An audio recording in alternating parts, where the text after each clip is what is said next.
To be honest, I never thought I would be here on the start line of a road marathon. Let's go, Hanover Marathon! After being a forest, mountain and trail runner my whole life, and honestly having a hard time understanding why you would want to run on crowded streets, I have the last couple of years been on a mission to experience all that running has to offer, from short track races to mountain ultras and now to a road marathon. So that's why I found myself here on the streets of Hanover in Germany to attempt my first road marathon. And no running challenge has scared me as much as what I just started. First kilometer, spot on 3-hour marathon pace. So let's see if I can keep this for another 2 hours and 56 minutes. Running for 10 plus hours in the forest or mountains is a completely different thing from having a high pace, pounding your legs to the hard pavement for 42.2 kilometers. This is something I know as a coach and physio that you really need to do specific training for, with a lot of long runs on this hard surface to be able to handle it. So with just 20 hours left until the race, I should feel super confident by now with all of the hard and specific marathon training I put in over the last months. Well, no, that was the plan for sure, but lots of sickness through the winter and basically life happening have stopped me from that.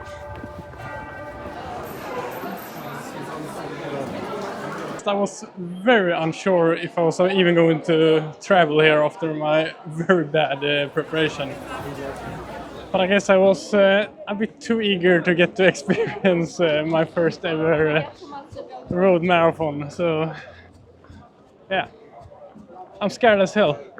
But at least this shakeout jog hopefully helps me to calm my nerves. I'm going to keep this little run to 3 kilometers. That's enough. Okay, so here is the game plan. First of all, eat and drink lots of carbohydrates today. And then my goal, my really ambitious goal, based on my training at least, is to run a sub 3-hour marathon. But then it's super important that I don't go out too fast, because you always feel fresh at the start, and me being a rookie at this, it would be so easy to start way too fast and then just be done after 10 kilometers.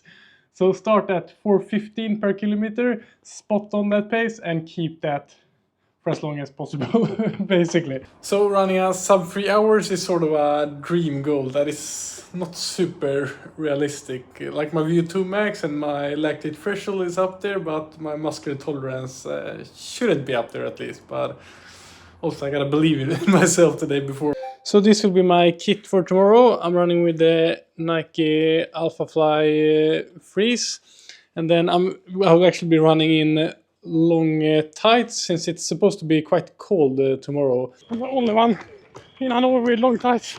This was a mistake. And then I have this little belt where I can bring some stuff, where I'll bring a lot of gels.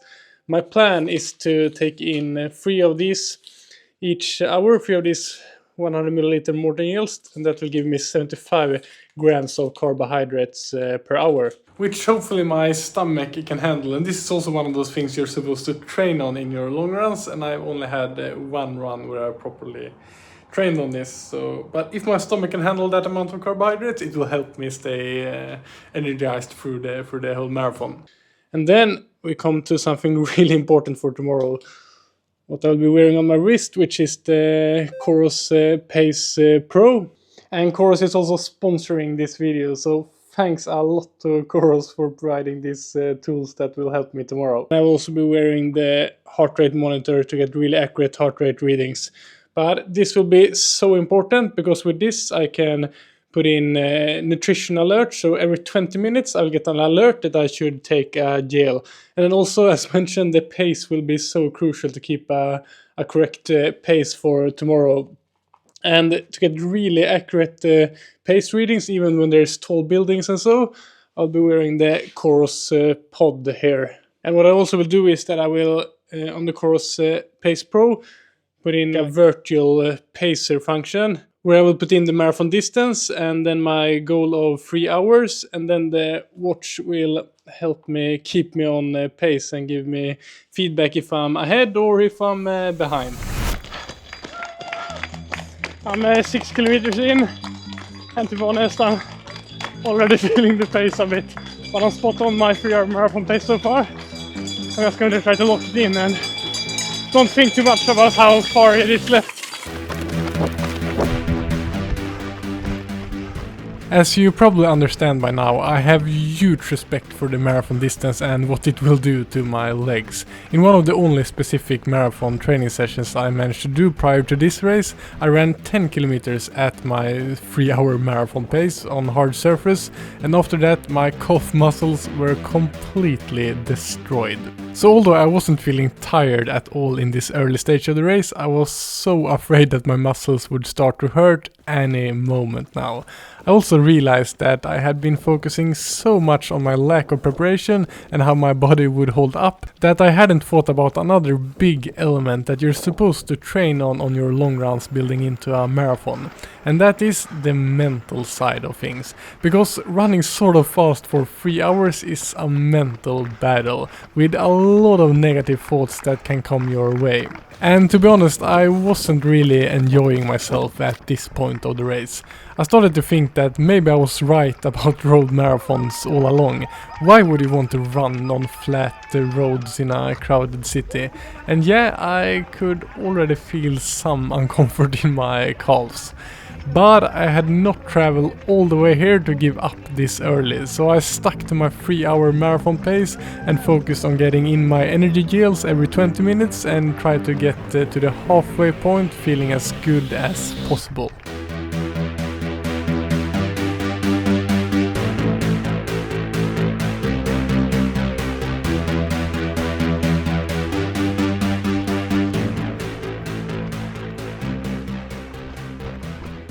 Closing in on the half marathon mark, I was still on pace and was feeling okay, but it felt like a long way to go. And the first mistake I had made was starting to become more and more clear. You see how all other runners are running in shorts and t-shirt or singlet? Yeah, I think I was the only one with a long sleeve shirt and long tights, and I was quickly becoming very warm. I'm halfway done, a few seconds ahead of schedule. Feeling okay, but feels like the race just started. Yeah? Sorry. I just recognized your voice. How's it going, man? Pretty good. Halfway. Halfway there. It was so cool that I actually met and got to run with many people who watch my YouTube channel, and meeting Mikkel here made me forget a bit about how long it was left, and I decided to just enjoy that I was at the halfway mark, still on perfect pace to run a sub 3 hour, and I actually found myself for the first time of the day really enjoying this experience. For being a road marathon, it was such a nice course, and the spectators cheering on us runners throughout the course really helped.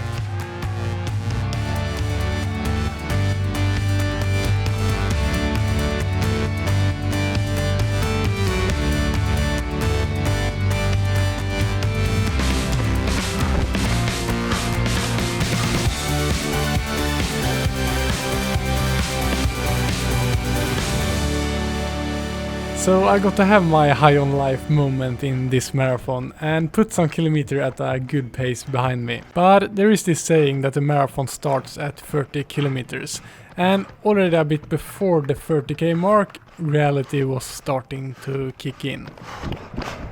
I was still not feeling super tired, but I could feel that both my calves and quadricep muscles were starting to take damage from the race.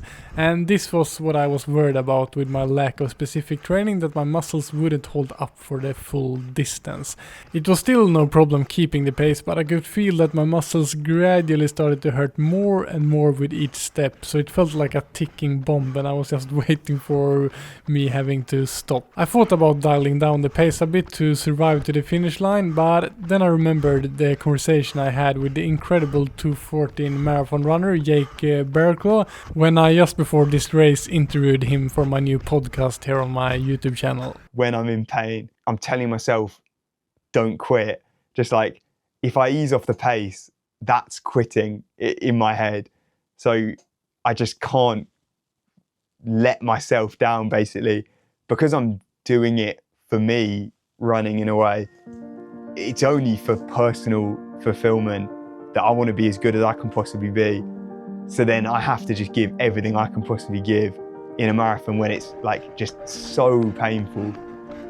Like I know, yeah, if I can just get to the finish line, it's only a temporary pain. So with Jake's words in my mind, I decided to not quit, keep at that sub 3 hour pace for as long as possible and see if I, with my more and more wrecked legs, still could keep this pace all the way to the finish line. We humans are quite weird. Thousands of people running for hours in pain to get under a made-up time on a made-up distance that nobody else care about. But closing in on the end of my first road marathon, this is also what I found beautiful about a race like this. A lot of people striving, doing something hard to be the best version of themselves. And although I was in so much pain at this point, I already here started thinking that this thing, running a road marathon, being a part of this massive group of humans pushing themselves, is a pretty cool thing. And I think I want to do this again, and then do it right, being able to train properly for it.